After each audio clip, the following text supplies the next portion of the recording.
أعوذ بالله من الشيطان الرجيم. بسم الله الرحمن الرحيم.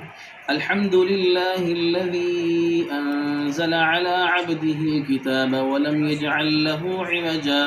قيما لينذر بأسا شديدا من لدنه ويبشر المؤمنين الذين يعملون الصالحات أن لهم أجرا حسنا ماكثين فيه أبدا وينذر الذين قالوا اتخذ الله ولدا ما لهم به من علم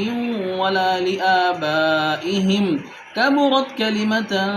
تخرج من أفواههم إن يقولون إلا كذبا فلعلك باخع نفسك على آثارهم إن لم يؤمنوا بهذا الحديث أسفا إنا جعلنا ما على الأرض زينة لها لنبلوهم أيهم أحسن عملا وإنا لجاعلون ما عليها صعيدا جرزا أم حسبت أن أصحاب الكهف والرقيم كانوا من آياتنا عجبا إذ أوى الفتية إلى الكهف فقالوا ربنا آتنا من لدنك رحمة وهيئ لنا من أمرنا رشدا